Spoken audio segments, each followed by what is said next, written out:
My alien roommate tossed her clothes aside and climbed onto my bed without fear. Jake had been living alone in his apartment for 3 months when the housing office sent him a message about a new roommate, and he was not happy about it because he liked his space and his privacy, but the rent was too high to pay alone, so he agreed to meet the person who would share his home. What he did not expect was an alien. Her name was Lyra, and she was from a planet called Zenith Prime, which was somewhere in a star system Jake had never heard of before, and she was beautiful in a way that made his brain stop working for a few seconds. When he first saw her standing in his doorway with 2 silver cases that floated beside her without any visible support, was tall and slender, with skin that had a soft blue tint like the sky just before dawn, and her eyes were large and violet, with flecks of gold that seemed to glow in certain light, and her hair was long and white and moved on its own, as if underwater. Even though there was no breeze in the apert, Jake stood there staring until she tilted her head and smiled and said, "Hello, Jake. I am Lyra, and I will be living here with you now, and I hope we can be good French managed too." Say hello back and stepped aside to let her in, and watched as she walked through the apartment, looking at everything with curious eyes and touching things gently as if they might break, and she seemed fascinated by the most ordinary objects like the coffee maker and the television remote and the houseplant by the window. First week was strange because Lyra did not understand human customs very well, and she would do things that made Jake uncomfortable, but not in a bad way, just in a way that made him realize how different their cultures were. Did not understand the concept of personal space, and would stand very close to him when they talked, and sometimes she would touch his arm or shoulder without warning, and her skin was warm and smooth and sent little tingles through his body that he tried to ignore. She also did not understand privacy the same way humans did.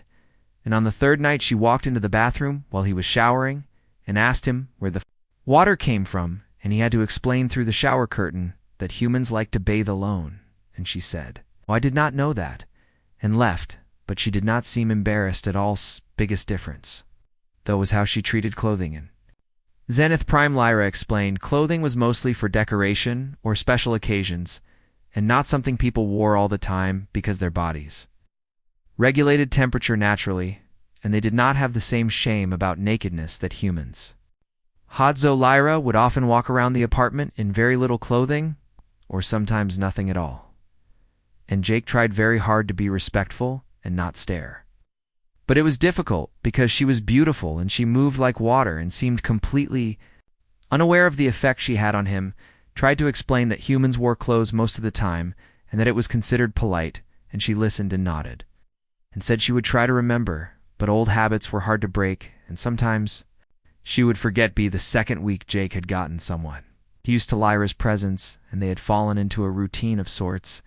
and he would make coffee in the morning, and she would sit at the kitchen table and ask him questions about Earth and human culture, and he would try to answer them as best he could. Was fascinated by everything and wanted to know why humans did things the way they did, and some of her questions were easy to answer, and some made him think about things he had never really considered before, like why do humans sleep alone when sleeping together would keep them warmer and safer? Why do humans eat 3 meals a day instead of eating whenever they are hungrier? Why do humans spend so much time working at jobs they do not enjoy instead of doing things that make them happy? Jake did not always have good answers, but he liked talking to her, and he liked the way she listened with her full attention, as if everything he said was important and interesting. Also started learning about human entertainment, and she loved movies, especially romantic comedies, which surprised Jake because he thought aliens would prefer science fiction or something more serious. But Lyra said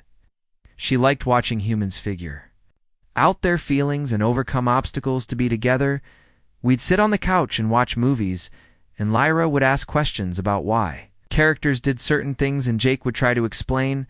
and sometimes she would laugh at things that were not meant to be funny, and sometimes she would cry at things that Jake thought were not that sad,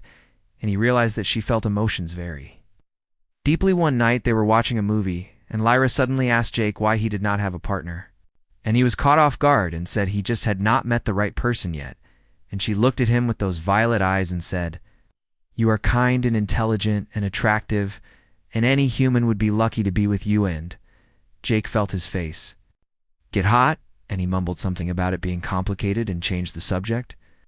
But he thought about what she said for a long time after that incident happened on a Friday night.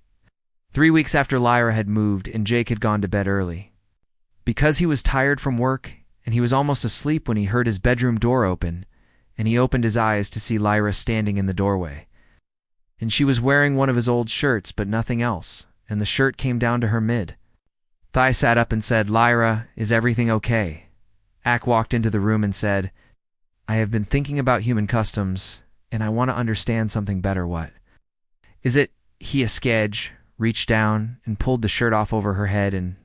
tossed it aside and stood there completely naked in the soft light from the window, and Jake felt his heart start pounding in his chest, and he could not look away. Even though he knew he should, Lyra walked to the bed and climbed onto it without any hesitation or fear, and she sat facing him with her legs folded under her and said, "On my planet, when two people want to understand each other better, they share body heat and exchange energy, and it creates a bond between them, and I want to have that bond with you, Jake." Jake swallowed hard and said, "Lyra, I don't think that's a good idea because humans have different rules about these things, and we should not do anything you might regret." She tilted her head and said, "I do not understand why I would regret wanting to be close to someone I care about," Bessie said, trying to find the right words. "Because humans attach a lot of meaning to physical intimacy, and it can make things complicated." Shu moved closer until she was right in front of him, and she reached out and put her hand on his chest, and he could feel the warmth of her palm through his shirt, and she said, "I know what I want, Jake, and I want to be close to you, and I want to understand what it means to be human, and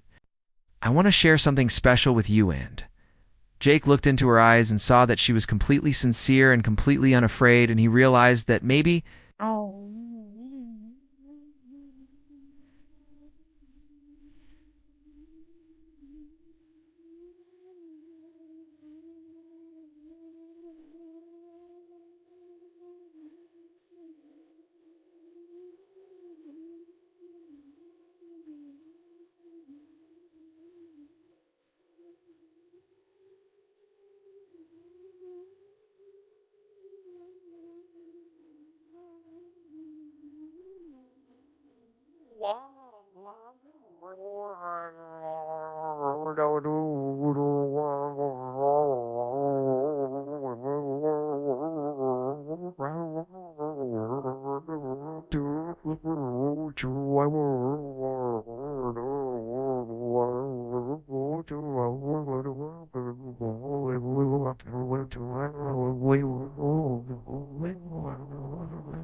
fear and just be with someone who cared about you. So he reached up and put his hand over hers and said, "Okay, but we go slow and we stop if either of us is uncomfortable." She smiled and said, "Yes, I agree to those terms," and kissed him, and her lips were soft and warm and tasted like starlight and cinnamon, and Jake felt something shift inside him like a door opening to a room he had not known existed. They spent that night learning about each other, and Lyra was patient and curious and asked permission before doing anything, and Jake discovered that she was right about the bond because he felt connected to her in a way he had never felt connected to anyone before. In the morning he woke up with her curled against his side, and her white hair spread across his chest, and he felt happy in a way that was simple and uncomplicated and reals. Opened her eyes and smiled at him and said, "Good morning, Jake, and how do you feel?" Smiled back and said, "I feel good, and how about you?" Stretched like a cat and said, "I feel wonderful, and I understand humans much better now, and I think I understand you best of all." They got up and made breakfast together, and Lyra wore one of his shirts again, and they sat at the table and ate and talked about normal things like what they wanted to do that day and what movie they should watch later. And Jake realized that this was what he had been missing, and not just the physical intimacy, but the companionship and the connection and the feeling of being understood by someone who saw him for who he really was. Over the next few weeks, their relationship grew stronger, and Lyra continued to learn about human culture, and Jake learned about Zenith Prime, and they taught each other things and shared experiences, and became not just roommates but partners in every sense of the word. Lyra told him stories about her home planet, and about cities that floated in the sky, and oceans that glowed with bioluminescent life, and forests where the trees sang in the wind, and Jake listened and wished he could see those things with her. "Someday," and he told her. Talked about his childhood and his dreams and his fears and the things that made him happy and sad, and she listened without judgment and helped him see that he was braver and stronger than he thought. He also had to deal with the practical challenges of their relationship, because not everyone understood or accepted their connection, and some people thought it was strange or wrong for a human and an alien to be together, but Jake and Lyra did not care what other people thought. They knew what they had was real and special, and one day, Lyra received a message from her people saying